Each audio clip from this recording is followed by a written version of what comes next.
40 नंतर हाडे पोकळ करणाऱ्या 15 चुका आणि 35 जबरदस्त उपाय। नमस्कार मित्रांनो, वय 40च्या पुढे गेल्यावर हातपाय दुखणे, कंबर ठणकणे आणि सांध्यातून कटकट आवाज येणे सुरू झाले का?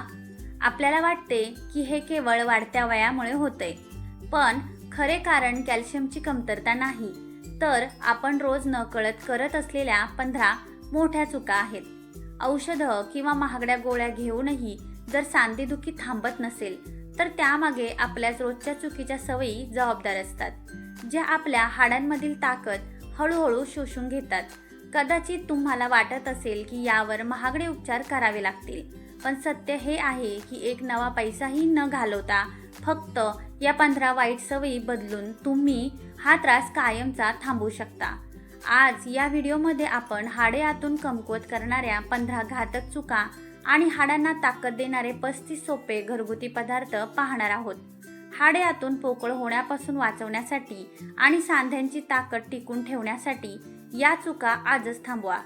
हाडे आतून कमकुवत करणाऱ्या 15 मोठ्या चुका। नंबर 1, रात्री कच्चं किंवा न शिजवलेलं अन्न खाणे। 40 नंतर अनेक लोक रात्री डाएट म्हणून सॅलड किंवा मोड आलेली कडधान्य खातात, पण रात्री पचनशक्ती मंद असल्यामुळे हे कच्चे फायबर पचत नाही। यामुळे पोटात प्रचंड वात तयार होऊन कंबर आणि पाठीचे स्नायू सकाळी पूर्णपणे कडक होतात। नंबर 2, सकाळी उठल्या उठल्या व्यायाम न करता अचानक वाकणे। रात्रीच्या झोपेनंतर सांध्यांमधील ओलसरपणा कमी झालेला असतो।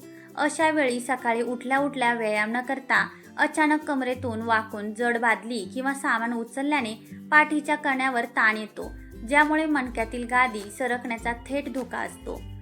नंबर 3, उभे राहून घाईघाईत पाणी पिणे। उभे राहून घाईत पाणी प्यायल्याने ते शरीरात न शोषले जाता थेट वेगाने पोटाच्या खालच्या भागात जाते आणि शरीरात गॅस वाढतो। या घाईमुळे शरीरातील द्रव्याचे संतुलन बिघडते आणि पाण्याचा सर्व दाब थेट गुडघ्यांच्या सांध्यांवर पडून गुडघेदुखी सुरू होते। नंबर 4, चहा आणि कॉफीचे अतिसेवन। दिवसातून 3 ते 4 वेळा चहा किंवा कॉफी प्यायल्याने त्यातील कॅफीन शरीराला अन्न किंवा दुधातून मिळणारे कॅल्शियम शोषून घेऊ देत नाही। उलट ते शरीरातील साठवलेले कॅल्शियम लघवीद्वारे बाहेर फेकून देते, ज्यामुळे हाडे आतून पोकळ बनतात। नंबर 5, सतत फिल्टर केलेलं पाणी पिणे। आरओ मशीनमध्ये पाणी स्वच्छ करताना हाडांसाठी लागणारे महत्त्वाचे घटक आणि मिनरल्स निघून जातात। असे मिनरल्स नसलेले पाणी सतत प्यायल्याने हाडे आतून पोकळ होतात। नंबर 6, रात्री दही, इडली किंवा डोसा खाणे। रात्रीच्या वेळी आंबवलेले म्हणजेच फर्मेंटेड किंवा आंबट पदार्थ खाल्ल्याने शरीरात युरिक ॲसिड वेगाने वाढते। हे युरिक ॲसिड सांध्यांमध्ये जमा होऊन तीव्र सूज येते आणि सांधेदुखी सुरू होते। नंबर 7, जेवणात मिठाचा म्हणजे सोडियमचा अतिवापर। वरून कच्चे मीठ घेऊन खाणे किंवा खारट प्रोसेस्ड पदार्थ जास्त खाल्ल्याने शरीरातील सोडियमचे प्रमाण वाढते। सोडियम कॅल्शियमला शरीरात टिकू देत नाही आणि हाडांची झीज वेगाने सुरू होते। नंबर 8, जेवल्यावर लगेच धावपळ किंवा कष्टाची कामे करणे। अन्न पचवण्यासाठी शरीरातील रक्ताचा प्रवाह पोटाकडे जाणे गरजेचे असते, पण जेवल्यावर लगेच धावपळ केल्यास हा प्रवाह हातापायांकडे वळतो, पचन अर्धवट राहते आणि अन्नावरील महत्त्वाचे पोषक घटक हाडांपर्यंत पोहोचतच नाहीत। नंबर 9, पावसाळ्यात व हिवाळ्यात थंड पाण्याने आंघोळ करणे। सांध्यांवर अचानक थंड पाणी पडल्याने तिथल्या शिरा आकुंचन पावतात आणि रक्ताभिसरण मंदावते, स्नायू जखडून जातात आणि सांध्यांमधील लवचिकता कमी होते, ज्यामुळे जुना दुखापती किंवा सांधिवाताचा त्रास पुन्हा वेगाने उफाळून येतो। नंबर 10, रिफाईंड तेलाचा अतिवापर। केमिकल वापरून स्वच्छ केलेले रिफाईंड तेल सांध्यांमधला नैसर्गिक ओलसरपणा सुकवण्याचे काम करते। यामुळे सांध्यांमधील ग्रीस वाळून जाते आणि चालताना उठताना हाडांमधून कटकट आवाज येऊ लागतो। नंबर 11, रात्री उशिरा जेवणे आणि लगेच झोपणे। रात्री 9 ते 10 नंतर जड जेवण केल्याने पचनक्रिया मंदावते, खाल्लेले अन्न पोटात सडते, यामुळे शरीरात सामवात तयार होतो, जो थेट सांध्यांमध्ये साचून सांधेदुखी आणि कडकपणा वाढवतो। नंबर 12, खूप उंच टाचेच्या किंवा जास्त सपाट चपला वापरणे। योग्य ग्रीप किंवा सपोर्ट नसलेले शूज चप्पल वापरल्याने चालताना शरीराचा नैसर्गिक समतोल बिघडतो पायाची नस ताणली जाऊन शरीराचा सगळा भार टाचांवरून थेट गुडघ्यांवर आणि पाठीच्या कण्यावर येतो. नंबर 13, सनस्क्रीनचा खूप जास्त वापर आणि सतत AC मध्ये बसणे. अंगाला सतत क्रीम्स लावल्याने आणि बंद खोलीत बसून राहिल्याने शरीराला सूर्यप्रकाश मिळत नाही. सूर्यप्रकाश न मिळाल्यामुळे शरीरात विटॅमिन डी तयार होत नाही, ज्याच्याशिवाय हाडे कॅल्शियम शोषून घेऊ शकत नाहीत. नंबर 14, सतत विचार, चिंता आणि प्रचंड मानसिक ताण घेणे. जास्त ताण घेतल्याने शरीरात कार्टिसोल नावाचा वाईट हार्मोन्स वाढतो, जो हाडांमध्ये कॅल्शियम नीट जमा होऊ देत नाही, ज्यामुळे चांगला आहार घेऊनही हाडे आतून कमजोरच राहतात. नंबर 15, कडक उन्हात खूप घाम गाळणे आणि पाणी कमी पिणे. कडक उन्हात कष्टाची कामे करताना शरीरातून घामावाटे आवश्यक मिनरल्स बाहेर पडतात. अशा वेळी पाणी कमी प्यायल्याने सांध्यांमधील ओलसरपणा घटतो, दोन हाडांमधील घर्षण वाढते आणि सांध्यांची झीज वेगाने सुरू होते. मित्रांनो, पुढे जाण्याआधी तुमचे वय सध्या किती आहे आणि हा व्हिडिओ तुम्ही कुठून पाहत आहात हे कमेंट करून नक्की सांगा. हाडांना ताकद देणारे 35 सोपे अन्नपदार्थ. नंबर 1, हिरवा वाटाणा. हिरव्या वाटाण्यामध्ये विटॅमिन K2 असते, जे कॅल्शियमला थेट हाडांपर्यंत पोहोचवण्याचे काम करते. हाडांच्या आरोग्यासाठी आठवड्यातून 2दा हिरव्या वाटाण्याची भाजी किंवा सूप जरूर घ्यावे. नंबर 2, काळे तीळ आणि कोमट पाणी. पांढऱ्या तिळांपेक्षा काळ्या तिळात कॅल्शियम जास्त असते. रोज सकाळी अर्धा चमचा काळे तीळ तोंडात टाकून व्यवस्थित चावून खावेत आणि वरून कोमट पाणी प्यावे. यामुळे हाडांना दीर्घकाळ ताकद मिळते. नंबर 3, मखाना आणि साजूक तूप. मखाण्यामध्ये खूप कॅल्शियम असते. रोज संध्याकाळी मूठभर मखाणे अर्धा चमचा साजूक तुपात हलके तळून घ्यावेत. हा सांध्यांसाठी खूप छान नाश्ता आहे. नंबर 4, अंड्याचा पांढरा भाग. अंड्याच्या पांढऱ्या भागात चांगले प्रोटीन असते, जे हाडांच्या आजूबाजूचे स्नायू मजबूत करते, जेणेकरून सांध्यांवर ताण येत नाही. रोज सकाळी नाश्त्याला 1 ते 2 उकडलेल्या अंड्याचा फक्त पांढरा भाग खावा. नंबर 5, रात्री भिजवलेले अंजीर आणि खजूर. 2 सुके अंजीर आणि 2 खजूर रात्री एका पेल्यात पाण्यात भिजत ठेवा. सकाळी उपाशीपोटी हे चावून खा आणि ते पाणीही प्या.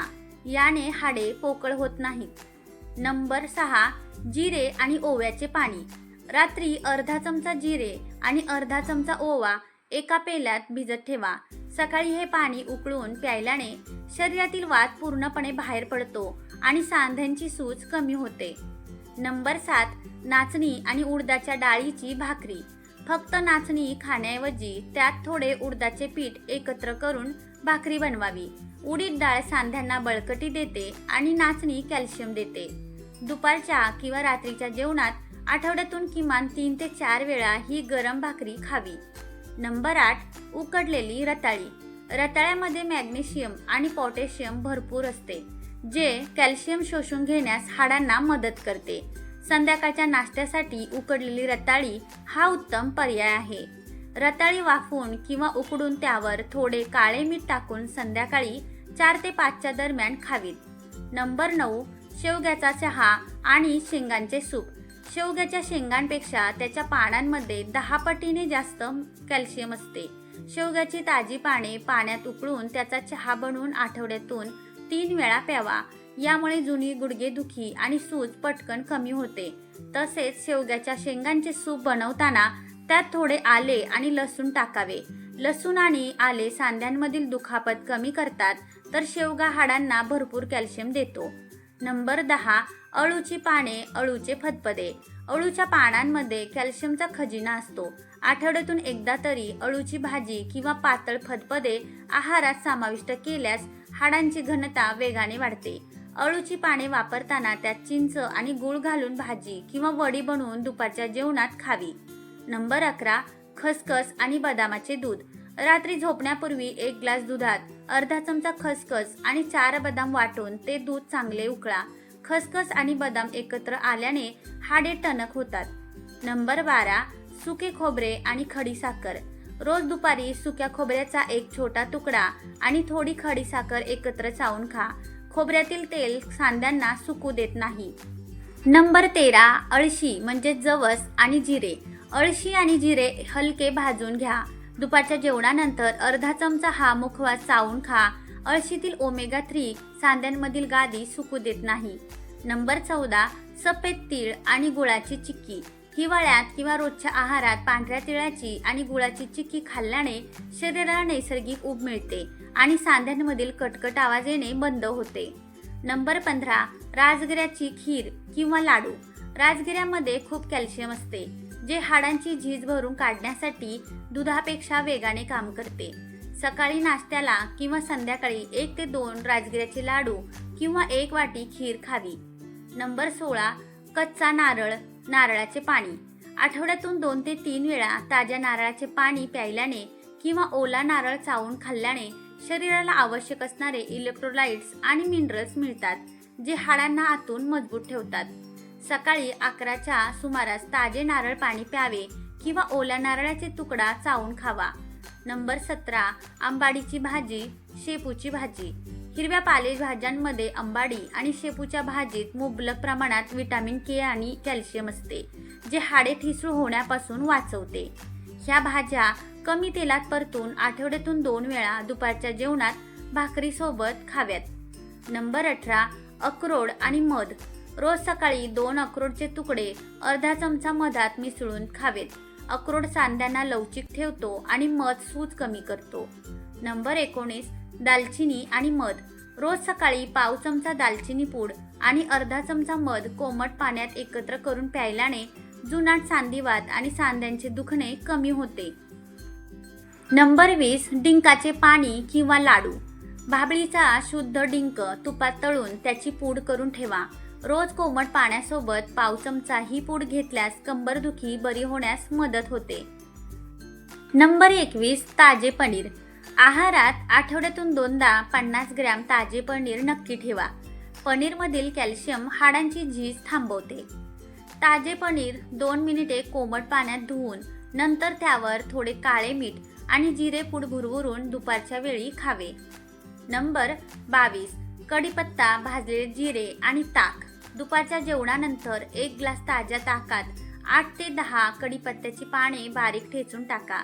सोबत थोडे भाजलेले जिरे आणि काळे मीठ घाला. कढीपत्त्यात मुबलक प्रमाणात कॅल्शियम आणि लोह असते. जिऱ्यामुळे आणि ताकामुळे पचन उत्तम होते आणि शरीराला हाडांसाठी लागणारे भरपूर पोषण मिळते. नंबर 23 मोड आलेली कडधान्ये. मोड आलेले मूग, मटकी किंवा चणे हलके वाफवून घ्या. यात खूप प्रोटीन असते, जे हाडांना ताकद देते. सकाळी किंवा दुपारी मोड आलेली कडधान्ये कच्ची न खाता हलकी वाफवून त्यावर लिंबू पिळून खावीत. नंबर 24 फुटाणे आणि गूळ. दुपारी 4 वाजता भूक लागते तेव्हा चहा बिस्किटांऐवजी मूठभर भाजलेले चणे आणि गुळाचा खडा खा. हाडांना कॅल्शियम आणि रक्ताला आयर्न मिळवण्याचा हा सर्वात स्वस्त पर्याय आहे. Number 25 soybean. 40 नंतर महिलांच्या शरीरात इस्ट्रोजन कमी होते, ज्यामुळे हाडे वेगाने झिजतात. सोयाबीन खाल्ल्याने महिलांचे हार्मोन संतुलित राहून हाडे मजबूत होतात. सोयाबीन वडी भिजवून भाजीत वापरावी किंवा सोयाबीनचे पीठ गव्हाच्या पिठात मिसळून रोटी बनवावी. नंबर 26 अक्रोड आणि शेवग्याच्या बियांची पूड. शेवग्याच्या वाळलेल्या बियांची आणि अक्रोडची पूड करून रोज रात्री कोमट दुधासोबत पाव चमचा घेतल्यास कंबरदुखीवर तात्काळ आराम मिळतो. नंबर 27 लाकडी घाण्याचे तिळाचे तेल. जेवणात रिफाईंड तेलाऐवजी लाकडी घाण्याचे तिळाचे तेल वापरा. हे तेल शरीराला आतून तेलकटपणा म्हणजे स्निग्धता देते, ज्यामुळे सांधे कोरडे पडत नाही. नंबर 28 संत्री आणि मोसंबी. हाडे मजबूत राहण्यासाठी फक्त कॅल्शियम चालत नाही, तर प्रोटीनही लागते. संत्री आणि मोसंबीमधील व्हिटॅमिन सी शरीराला ताकद देण्यास मदत करते. दुपारी 12 ते 4च्या दरम्यान ज्यूस पिण्याऐवजी 1 ते 2 संत्री किंवा मोसंबीच्या फोडी करून ताज्या खाव्यात. नंबर 29 सफेद चवळी आणि राजमा. आठवड्यातून एकदा तरी पांढरी चवळी किंवा राजमाची भाजी आहारात नक्की ठेवा. यामध्ये असणारे झिंक आणि मॅग्नेशियम हाडांची घनता म्हणजेच बोन डेन्सिटी वाढवण्यास मदत करतात. राजमा किंवा चवळी रात्री भिजवून व्यवस्थित शिजवून दुपारच्या जेवणात आमटी भाजी म्हणून खावी. नंबर 30 मेथी दाणे. रात्री अर्धा चमचा मेथी दाणे एका ग्लासमध्ये भिजत ठेवा. सकाळी हे पाणी उकळून कोमट प्या आणि मेथी दाणे चावून खा. मेथी सांध्यांतील जुना वात आणि सूज कमी करते. नंबर 31 बाजरी आणि मेथीचे पराठे किंवा भाकरी. हिवाळ्यात किंवा रोजच्या नाश्त्यात बाजरीच्या पिठात ताजी मेथी बारीक चिरून पराठे किंवा थालीपीठ बनवा. बाजरीतील फॉस्फरस हाडांना आतून बळकटी देतो. सकाळी नाश्त्याला गरमागरम थालीपीठ बनवावे आणि त्यावर थोडे साजूक तूप लावून खावे. नंबर 32 मनुका. रात्री 8 ते 10 काळ्या मनुका पाण्यात भिजत ठेवा. सकाळी ते पाणी पिऊन मनुका चावून खाल्ल्याने सांध्यांमधील सूज आणि दाह वेगाने कमी होतो. नंबर 32 अंबाडीच्या बियांचे पाणी. अळशीच्या बियांमध्ये ओमेगा 3 फॅटी ॲसिड असते, जे सांध्यातील गादी मजबूत ठेवते. अळशी हलकी भाजून त्याची पूड करावी आणि रोज सकाळी 1 चमचा पूड कोमट पाण्यासोबत घ्यावी. नंबर 34 जास्वंदाच्या फुलांचा चहा. लाल जास्वंदाच्या वाळलेल्या पाकळ्या पाण्यात उकळून चहा बनवून प्यायल्याने सांध्यांमधील हाडांचे घर्षण कमी होण्यास मदत होते. नंबर 35 अळशीच्या तेलाने मालिश. खाण्यासोबतच रोज रात्री झोपण्यापूर्वी कोमट अळशीच्या तेलाने किंवा तिळाच्या तेलाने सांध्यांवर हलक्या हाताने मालिश केल्यास सांध्यांमधील रक्ताभिसरण सुधारते व गादी सुकत नाही. तर मित्रांनो आणि मैत्रिणींनो, 40 नंतर रोज होणाऱ्या या 15 चुका आजच थांबवा आणि या 35 सोप्या पदार्थांचा आहारात वापर करा. हा व्हिडिओ तुम्हाला कसा वाटला नक्की कमेंट करून सांगा. माहिती आवडली असल्यास व्हिडिओला लाईक आणि शेअर करायला विसरू नका. व्हिडिओ शेवटपर्यंत पाहिल्याबद्दल मनापासून आभार. धन्यवाद. श्री स्वामी समर्थ.